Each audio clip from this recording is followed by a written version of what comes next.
கிறிஸ்துவுக்குள் பிரியமானவர்களே, வசன தீபம் என்கிற நிகழ்ச்சியின் மூலமாக இந்த நாளிலும் நாம் தியானிக்கப் போகிற வேத வசனத்தை வாசிப்போம். 2 கொரிந்தியர் 5ஆம் அதிகாரம் 17ஆம் வசனம். இப்படி இருக்க, ஒருவன் கிறிஸ்துவுக்குள் இருந்தால் புது சிருஷ்டி ஆகிறான், பழையவைகள் ஒழிந்து போயின, எல்லாம் புதிதாயின. ஆமென். இந்த வசனத்தை நம்ம நல்லா கவனமாக தியானித்து பார்க்கணும். இப்படி இருக்க, ஒருவன் கிறிஸ்துவுக்குள் இருந்தால், நிபந்தனை பாருங்கள் எப்படி போடுறாரு. கிறிஸ்துவுக்குள் இருக்கிறவனாய் ஒருத்தன் இருந்தால் அவன் எப்படி இருப்பானாம்? புது சிருஷ்டியாக இருக்கிறான் என்று அவரே சொல்லிட்டாரு. அப்போ ஏன் இன்னைக்கு நிறைய பேர் ரட்சிக்கப்பட்டும் அவங்களுடைய குணங்கள் மாற மாட்டேங்குது, சுபாவங்கள் மாற மாட்டேங்குது, அவங்களுடைய பழைய கிரியைகள், மாம்ச கிரியைகள் ஏன் இன்னும் முழுமையாக, அதாவது ஒளிந்து போக மாட்டேங்குது? சுயம் மேலோங்கி கொண்டிருக்குது. ஈகோ, பிரஸ்டீஜ், மாம்ச சிந்தை, இதெல்லாமே இன்னும் நிறைய பேருக்கு இருக்குது இல்லையா உலகத்தில். ரட்சிக்கப்பட்டவங்க தான், அவங்களுக்குள்ளார கோபம் இல்லாமல் இல்லை, வைராக்கியம் இல்லாமல் இல்லை, ஜென்ம ஸ்பாவங்கள் இல்லாமல் இல்லை, நிறைய காரியங்கள் உள்ளே இருக்குது. அதுக்கு என்ன காரணம் அப்படின்னு சொன்னால், இப்போ அவங்க எப்படி இருக்கிறாங்க அப்படின்னு சொன்னால், அவங்க மேலோட்டமாக கிறிஸ்துவை அறிந்திருக்கிறாங்க, கிறிஸ்துவுக்குள்ளார இல்லை. அப்போ கிறிஸ்துவுக்குள்ளார இருக்கிறது அப்படின்னா என்ன? ஆண்டவர் கிறிஸ்து எப்படி இருக்கிறார்னா, இயேசு கிறிஸ்து வார்த்தையாக இருக்கிறார். அப்போ அந்த வார்த்தைக்குள்ளார இருந்து நம்ம ஜீவிக்க பழகி கொள்ள வேண்டும். ஒரு வார்த்தை என்ன சொல்லுகிறது? ஒரு வார்த்தையினுடைய அடையாளம் என்ன? ஒரு வார்த்தையினுடைய அர்த்தம் என்ன? இந்த வசனத்துக்குரிய வெளிப்பாடுகள் என்ன? இந்த வசனத்துக்குரிய மறைப்பொருள் என்ன? அந்த வசனத்தை எப்படியாக நம்ம கை கொள்ள வேண்டும்? அப்போ அதற்குள்ளார நம்ம இருக்கணும். அந்த வசனத்தை கை கொள்ளுகிற அந்த அபிஷேகத்துக்குள்ளார ஒருவன் இருக்கும்போது தான் புது சிருஷ்டியாக இருக்கிறான். புரியுதுங்களா? இல்லைன்னா அந்த புது சிருஷ்டியாக இருக்க முடியாது.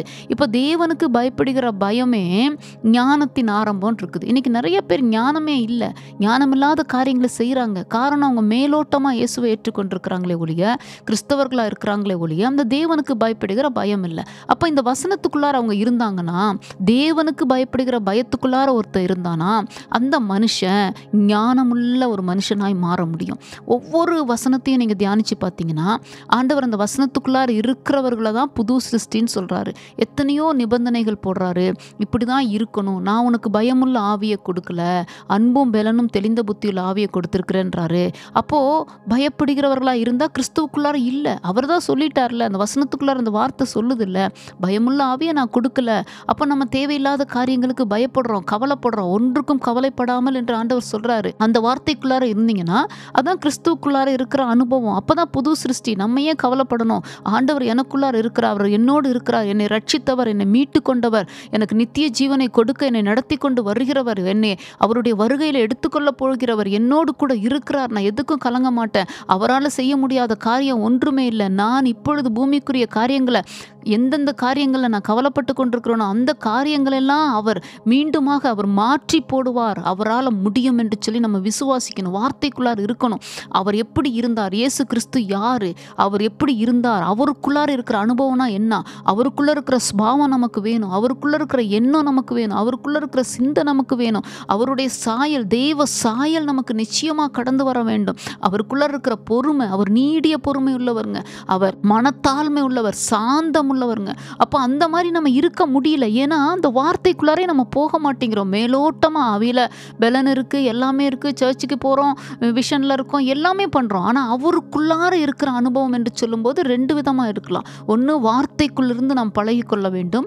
இன்னொன்று, இயேசு எப்படிப்பட்டவர் என்பதை அறிந்து அவருடைய சுபாவத்தை நாம் பெற்றுக்கொண்டு அவருக்குள் இருந்து நாம் ஜீவிக்க வேண்டும். அப்பதான் இப்படி இருக்க, ஒருவன் கிறிஸ்துவுக்குள் இருந்தால் புது சிருஷ்டியாக இருக்கிறான், பழையவைகள் ஒழிந்து போயின, எல்லாம் புதிதாயின. அவ்வளோதான். அவர்கள் தான் உண்மையான கிறிஸ்தவர்கள். புரியுதுங்களா?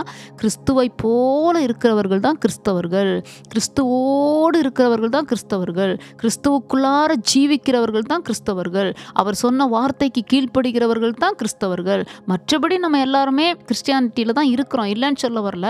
ஆனால் இதில் ஆழமாக நம்ம உள்ளே போகும்போது ஆண்டவர் இந்த வார்த்தைக்கு நம்மை உரிமையாக்கி கொடுக்கிறார். புது சிருஷ்டியாய் நாம் இருப்போம்.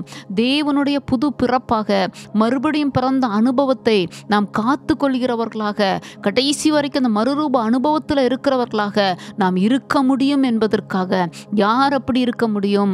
கிறிஸ்துவுக்குள் இருக்கிறவர்கள். நான் சொன்ன வார்த்தையின்படி அந்த கிறிஸ்துவுக்குள் இருக்கிறவர்கள் தான் புது சிருஷ்டியாக மாற முடியும்.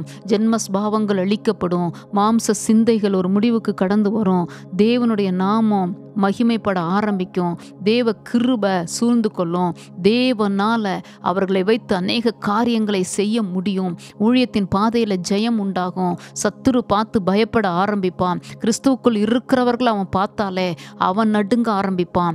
ஏன்னா வார்த்தைக்குள்ளார, அபிஷேகத்துக்குள்ளார, ரத்தத்துக்குள்ளார நம்ம ஒவ்வொன்றும் ஆண்டவருக்குள்ளார என்னென்ன காரியங்கள் இருக்கிறதோ அதற்குள்ளார நம்ம ஜீவித்து கொண்டே இருக்கும்போது ஒருவன் கிறிஸ்துவுக்குள் இருந்தால் புது சிருஷ்டி ஆகிறான் என்ற வார்த்தை இயேசு கிறிஸ்துவின் நாமத்தினால அது நிறைவேற ஆரம்பிக்கும்.